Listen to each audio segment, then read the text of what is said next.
Hello guys! Magandang oras po sa inyong lahat. Alam nyo, na-miss ko to. Ilang buwan din po tayong nanahimik sa mga kadahilanang hindi po maipaliwanag. So, heto, muli tayong nagbabalik at bibigyan daan po natin ang kwento ng buhay mula kay Iska. Sana po ay magustuhan po ninyo. Matagal kong pinag-isipan to. Hindi ko nga alam kung handa na ba akong ilantad ang kabobahan ko. Pero habang kinikimkim ko ang lihim na to, lalo namang bumibigat ang nararamdaman ko. Itago niyo po ako sa pangalang Iska, 38 years old. May lihim na bumabagabag sa isip at puso ko. Ilang taon na din pong nakakaraan, pero pakiramdam ko, sariwa pa sa isipan ko ang lahat. Balikan po natin nung ako'y 20 years old pa lang. Sa panahong to, magulo na ang pamilya ko. Si Mama, bagong dating mula sa abroad. At si Papa, hayun, naabutan niyang may kirida. At ito, yung eksenang nagtulak sa akin para makipag-asawa nang wala sa oras. Kahit hindi pa tapos sa pag-aaral at wala ito sa plano. Pagbukas ni Mama noon sa pinto, nabungaran niya ang aking ama. May kasamang iba. Habang nagiinuman sila sa loob ng aming bahay. Carlo, anong ginagawa mo? Sino ang babaeng yan? Wow ha! Nakakandong pa talaga sa'yo? At ikaw naman, tuwang-tuwa ka? Kaya pala, bigla kang nanlamig. Kaya pala wala ka ng time sa akin eh. At ang palagi mong sinasabi, busy ka sa trabaho mo. Ito ba ang trabaho na sinasabi mo? Yung makipaglandian sa iba? Wala kang puso. Wala kang awa. Hindi mo lang iniisip yung hirap ko sa ibang bansa. Sarili mo lang ang iniisip mo. Alam mo, nagsisisi na ako ngayon kung bakit ikaw pang minahal ko. Kaya siguro, hindi boto ang mga magulang ko sa'yo noon. Dahil sa ugali mo, ang sigaw ng aking ina. Mildred, pwede ba? Relax ka lang. Umupo ka muna. Pasensya ka na kung naging ganito ako. Intindihin mo naman ang kalagayan ko bilang isang lalaki. Alam mo naman, ito yung kaligayahan ng mga lalaking malayo sa asawa, di ba? Patawarin mo na ako. Kalimutan na natin ang nangyayari. Magsimula tayong muli. Alam mo naman na mahal kita, di ba? Kaya ko lang naman to nagawa dahil sa pangungulila. Ang sagot naman ng aking ama. Intindihin? Kalimutan? Magsimula ba ka mo? Carlo? Kung iniisip mong kaya mo akong paikutin at utuhin, nagkakamali ka. Dahil hindi na ako yung babaeng dating nagmahal sa'yo. Kung noon, nagawa kong maging suwail sa mga magulang ko. Dahil sa pagmamahal ko sa'yo. Ngayon, hindi na. Nagising na ako sa katotohanan. Total, halata namang nag-e-enjoy ka na sa kanya. Sige, ituloy nyo na yan. Nakakahiya naman sa inyo. Bahala na kayo sa mga buhay nyo. Ang wika ni Mama. Nung narinig kong painit ng painit ang pagkatalo nilang dalawa. Dito na ako sumabad sa usapan nila. Pa, tama na. Tama na yung sakit na ginagawa mo kay mama. Huwag mo nang utuin si mama. Ako ang nakasaksi sa lahat ng mga ginagawa mo. Naging pipi at bingi ako. Sa gustuhan kong maging buo pa rin tayo. Umaasa kasi akong magbabago ka. Tinikom ko ang bibig ko. Kahit alam kong masakit para kay mama ang ginagawa ko. Hinayaan kita. Pero ngayon na si mama na mismo ang nakasaksi, hayaan mo na kami. Dahil kung aalis si mama, sasama na ako sa kanya. Ang wika ko. Iska naman eh. Pwede ba? Huwag mong lasunin ang isip ng mama mo. Alam mong mahal ko siya. Nagawa ko lang naman to dahil namimiss ko siya. Tumigil ka na pa. Huwag mo nang dagdagan ang sama ng loob ko sa'yo. Kung talagang mahal mo siya, marunong kang maghintay. Hindi yung hanapin mo sa iba ang presensya ni mama. Kung siya ang nasa kalagayan mo, kung ikaw kaya yung nasa ibang bansa, at ganyan din ang ginagawa niya sa ginagawa mo, sa tingin mo ba, matatanggap mo? Maintindihan mo ba? Ang sabi ko. Sa sobrang inis ko, agad ko nang pinutol ang mga gusto pa niyang sabihin. Nung time na yun, hindi namin pinakinggan ang gustong sabihin ni Papa. Umalis na kami ni Mama. Nagtungo kami sa lugar na malayo, sa dating bahay namin. Naghanap kami ng boarding house. At sa awa ng Diyos, nakahanap kami sa kabilang bayan. Unang linggo, okay pa naman ang lahat. Madali namin nakapalagay ng loob ang landlord namin. May isang anak na lalaki na halos magkasing edad lang kami. Mababait din yung mga ka-boardmate namin. Dahil sa mga taong nakapalibot sa amin, unti-unting nakamove on ang aking ina. Hanggang sa isang araw, nagulat na lang ako nung may mga kasamahan siyang dumating sa boarding house. Iska, magluto ka ng pulutan. Siya nga pala, mga kaibigan ko.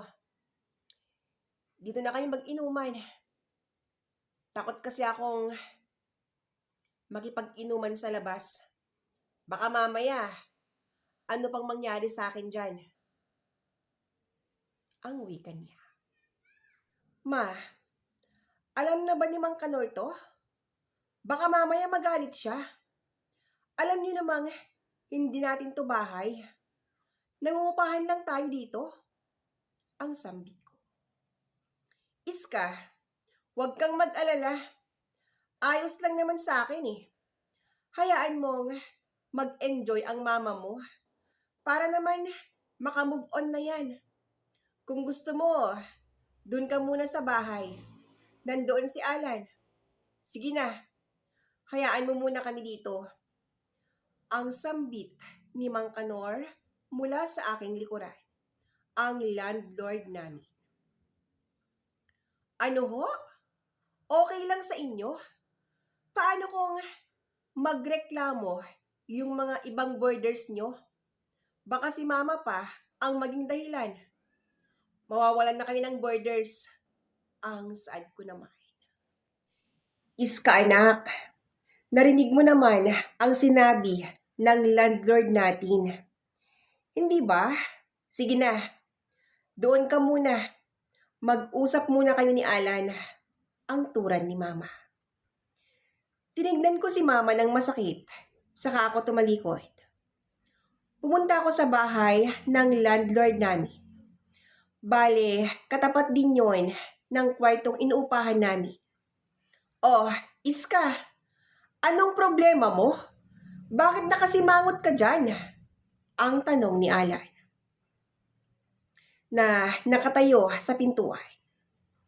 Tila alam naman niyang pupunta ako sa bahay nila. Hay naku Alan, hindi ko na alam ang isipin ko at ewan ko ba? Alam mo, ang hirap nang intindihin yung nanay ko na yan. Noong una, okay pa naman siya. Pero alam mo ba, habang tumatagal kami dito, nag-iiba ng ugali niya. At pati naman yung tatay mo, tila kinakampihan naman niya si mama. Gaya na lang ngayon. Biruin mo yun, okay lang daw na mag-inuman sila sa loob. Hindi iniisip ng papa mo na hindi lang naman kami ang borders nyo. Nakakaya talaga si mama. Ang sagot ko naman. Alam mo, Iska, hindi ko rin alam eh.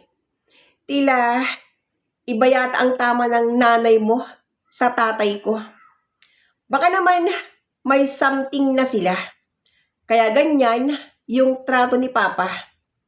Alam mo ba, kilalang istrikto si Papa sa mga borders namin. Pero pagdating sa nanay mo, iba na siya. Ang masayang wika ni Alan. Naku Alan, wag naman sana oy. Ayoko na kasing maulit yung nangyari sa amin noon. Tama na sana yung minsan na nagkaroon kami ng trauma dahil sa ginagawa ng ama ko. Sana mali ang iniisip mo. Sana lang Alan, ang sagot ko. Iska, kung masaya naman sila sa ginagawa nila, hayaan na lang natin sila. Hindi naman siguro malaking kalabisan kung hayaan nating maging masaya sila. Ang wika naman niya. Napabuntong hininga na lang ako noon dahil sa mga sinabi ni Alan. Mula nung araw na nag-inuman sila, nasundan pa yun ng halos araw-araw na. At ako, palagi na lang sa bahay ng landlord namin. At dahil sa pamamalagi ko doon, hindi inaasahan na nagkamabutihan na kami ni Alan. At dahil nasa estado kami ng mainit pareho, nakalimot na kami. Oo, binigay ko na sa kanyang lahat.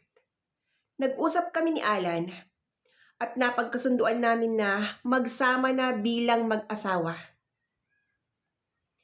Kinausap namin ang aming mga magulang, ngunit hindi sila pumayag. Ang gusto nila, kasal muna bago kami magsama. Sa kagustuhan kong makasama si Alan, pumayag na ako sa isang simpleng kasal lang. Pagkatapos ng aming kasal, lumipat na ako sa bahay ng biyenan ko. Oh, Iska, ngayon na mag-asawa na kayo ni Alan na anak ko, papa na rin ang itawag mo sa akin ha. Ayaw ko ng tito. Maliwanag ba? Ang wika niya. Opo, Papa, maliwanag po, ang sagot ko. Sa pagtira ko sa bahay na yon, pakiramdam ko, nabunutan na ako ng tinig. Dahil sa wakas, hindi na kami magkasama ni Mama sa isang bubong. Pero iba naman ang nangyari sa akin habang nasa bahay na ako ng aking biyenan. Napapansin ko kasing tila nag-iba na si Alan na asawa ko. Naramdaman ko ang panlalamig niya sa akin. Hindi na siya gaya ng dati. At tila ba, hindi na asawa ang tingin niya sa akin. Itong pagbabago ng mister ko, hindi naman yun itago sa aking biyenan. Napansin niya kasing madalas na akong nakatulala at tila ba wala na sa aking sarili. Iska, anong nangyayari sa inyo ni Alan? Hindi naman kayo dating ganyan ah. Bakit? Ang tanong ni Papa. Pasensya na po kayo pa. Hindi ko po alam ang sagot eh. Pati nga ho ako, nagtataka na rin sa kanya. Hindi ko naman siya makausap ng maayos. Dahil pag umuwi, palagi naman po siyang lasing. Paggising naman niya sa umaga, palagi pong nagmamadali. Pag day off naman niya, palagi pong umaalis. Yung mga barkada niyang palagi niyang kasama, ang malungkot na sagot ko. Iska, hayaan mo muna siya. Kung ayaw kanyang kausapin, pabayaan mo. Huwag kang ma-stress sa isang taong hindi ka naman pinapahalagahan. Nandito lang ako. Handang makinig. Baka gusto mong umiyak. Nandito ako, Iska.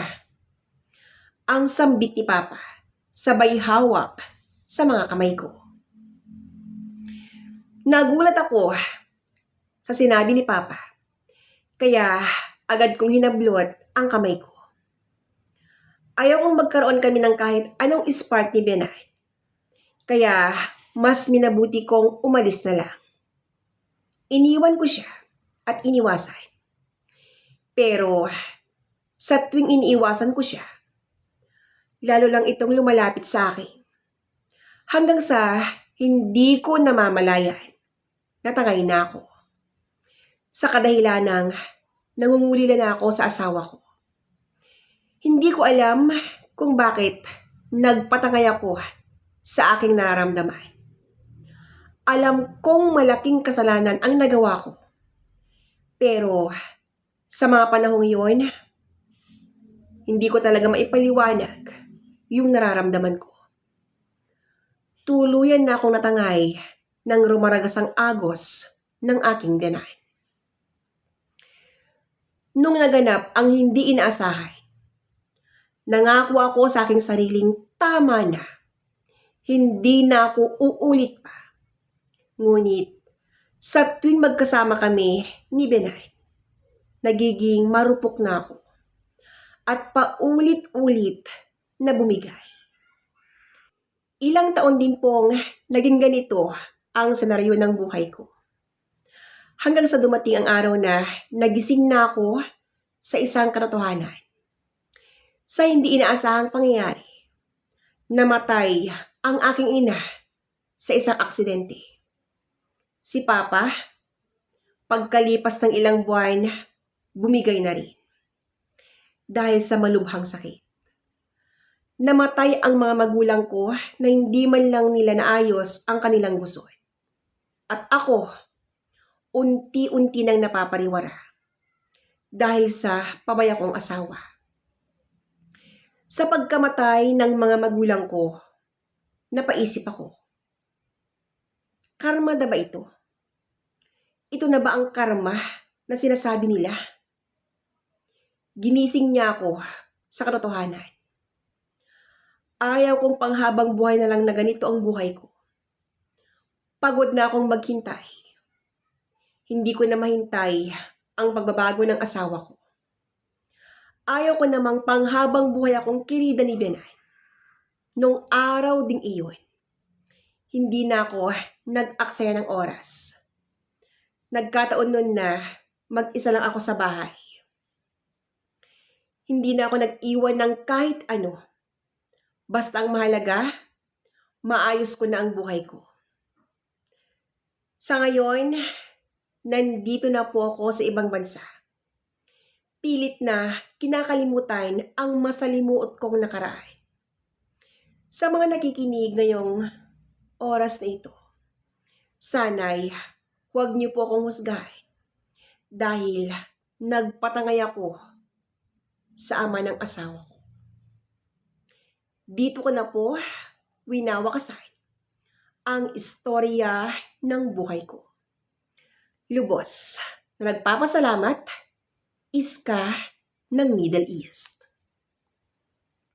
Maraming pagsubok ang dumarating sa ating buhay. Pero huwag po nating kalilimutan na ang ating Poong May Kapal ay palaging nandyan sa ating nakagabay. Muli, maraming salamat sa iyo, Iska. At sa lahat po ng mga nakikinig ngayong oras na ito, thank you so much at hanggang sa muli. Bye-bye!